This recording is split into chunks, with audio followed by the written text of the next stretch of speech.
Hey YouTube, in this deck profile I'm going to be doing one on my updated Pacifica deck.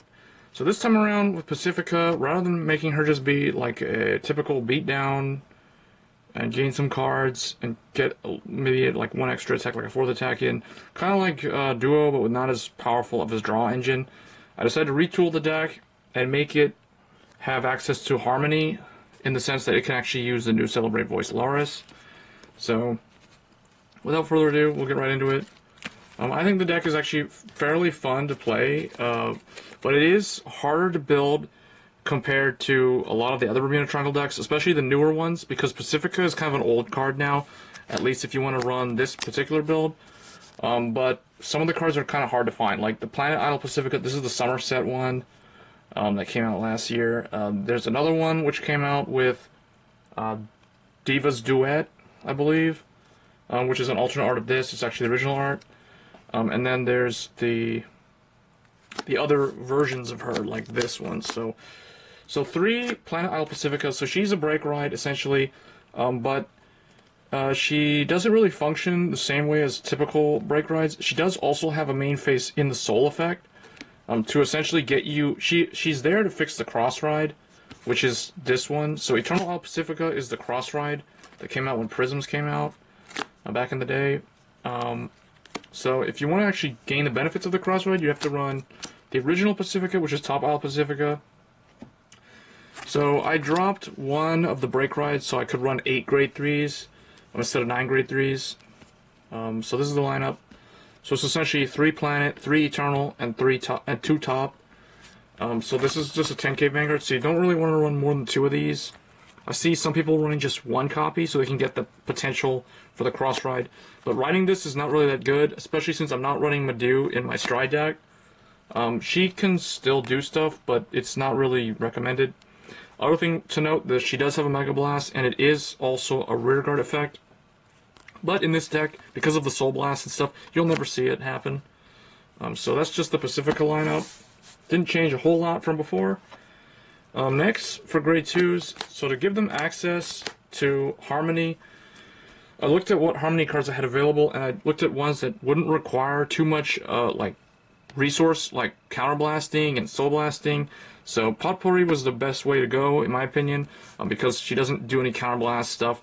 Basically what she does is she pressures with her attacks. If her attack hits a Vanguard, you can bounce one of your rear guards. And if this unit was in Harmony, you can call another one down. She does distribute Harmony, so she has Harmony, Vanguard or Rearguard. So it does give them the capability of running Loris, Stride, because Loris does require Harmony stuff to be in Harmony. So yeah, Potpourri, pretty good. You can run like 3 copies of it, or even 2 copies of it, if you want to run a more diverse grade 2 lineup. But just remember, you do want to run at least 4 Harmony cards. Next, for Friend of the Sun, Marika, or Marlka. She is Pacifica's helper, kind of like Lamry for Ret. So she came out in the Fighters Collection earlier this year. Essentially what she does is when she's bounced to your hand, you have a Pacifica Vanguard, you search your deck for a Pacifica card, reveal to the opponent, put in the hand, shuffle the deck, then you can reveal 3 Pacifica cards if all 3 of them are different names. That's the other reason why you do need to run all 3 different copies. Essentially 2 copies of this is better, so that you can potentially actually pull off this skill, this secondary skill. You reveal 3 and all of them have different names. You get to countercharge 1, soul charge 1. You know, she does have a misprint on her. It shows the soul blast 1. It's actually soul charge 1. And then choose up to one of your other units and it gets 5k. So really good card. 4 copies of it I think is really good. You can get away with running 3, but I do run the 4. Next, to Sana. I usually run her at 4. I might bump her back up to 3 and take out 1 Potpourri, because she's just your generic 12k attacker for Pacifica. And oftentimes what I found is with this card's skill, for Counterblast 3, I almost always find myself bringing out Sana, just because Sana just has that 12k poke. And then 1 Emilia, she has resist, and when she's bounced with GB1 skill, you counterblast 1, draw a card. So pretty self-explanatory. Let me know if you're running the Pacifica build, what grade 2 lineup you would run, because mine I feel like could be improved. Maybe drop one of this for Sana, maybe drop one of this for Sana, or something, bump this up to 2, I don't know. But yeah, that's what I'm running right now. It seems to work for me. I haven't really had any issues, with the exception being that I feel like I should run 3 Sana. Grade 1s, 4 Mermaid Idol Ellie. Doesn't really matter what Perfect Guard. You could also run the Unflip Perfect Guard in here. That would be really good, because Eternal Idol has a big Counterblast 3 effect, which is very costly. So Unflip might be a little bit better choice than Ellie, but I don't want to take it out of my Laura stack. Next, 3 Shizuku. Shizuku is really good in Pacifica's deck, because she does help you search your Pacifica copies and get them to the hand faster than this card can. And she does have Harmony. So this is my grade 1 with Harmony, that's my grade 2 with Harmony. Then 2 Stride Enablers, so you don't have to always drop your Pacificas to Stride. You can kind of like hold on to like 3 in the hand, so you can do that skill and whatnot. So 2 of these. 2 Clear, power up columns. She can make Sana swing for 16. Which is really nice. That's the reason why I feel like I do need a 3rd Sana, or maybe even up to 4 Sana, like I had before. 2 Apprentice Idol Karen. I decided not to take her out because she does give me another way to draw. She doesn't require GB1 like Amelia. She's 7k, really decent card in here. Just a little bit, the cost of stuff in here is kind of heavy with the Soul Blast and the Counter Blast. It's the only problem. So I do run 1 Nina to help unflip 2, but it's Soul Blast 2. So Soul is kind of an issue. Like, this is the way we Soul Charge.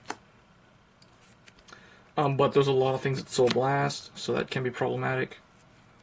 So, for the trigger lineup, what I did to try to counteract that, I put the new stand trigger in here. It has Harmony, and when it's in Harmony, GB1, it gets the main phase skill of you can put it into the Soul to draw a card and give a rear guard 2k. So essentially it's kind of like Akari. I prefer this over the other Harmony stand trigger for this deck specifically because it's so resource intensive with the counter blasting and the soul blasting. So this does help. It replaces itself essentially, and it does fill up the soul. And then just 8 critical. Doesn't really matter which ones. And 4 heals. And then I put First Lesson Akari in here just because she can go in the soul, bounce something, and draw a card. So, yeah. And Harmony is relatively easy to pull off with her because of striding and break riding. So, relatively good for now, at least. So, that's the main deck.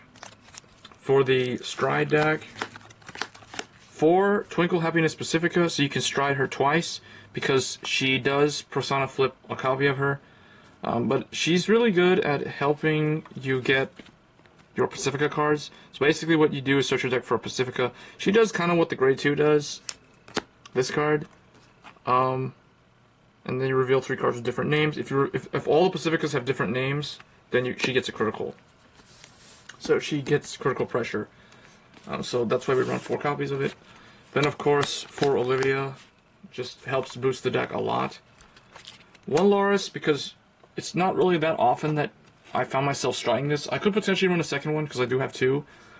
But I feel like in the Pacifica deck, 1 is enough because there are not enough Harmony cards. And also, usually you'll be going into Twinkle Happy and you'll be going into Olivia a lot. Especially Olivia later in the middle to the later part of the game. But Loris can potentially also help you out. She's kind of like a game ender. So I feel like 1 copy of this is enough in most decks. 2 is okay in some situations, depending on the build. But 4 Olivia is really good. 1 Lucky Rise Elprina, just help you bounce things during main phase. 1 Amoris, if you can bounce, if you already have a field set up and you want to bounce without having a Soul Blast.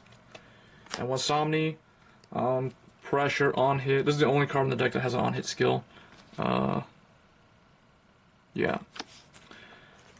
And then the rest are just G Guardians. So 1 Leona, 2 Nasha, and Desmil.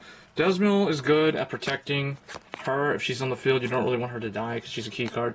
But Purdy is also pretty important as well. So that's why I wanted this lineup. So anyway, guys, Let me know what you think of the Pacifica deck. Do you think the Pacifica has the potential to be as good as Prisms and Duos? And if not, what are the reasons? And if so, what are the reasons? So anyway, guys, hope you enjoyed the deck profile, and I'll catch you in the next one. Thanks.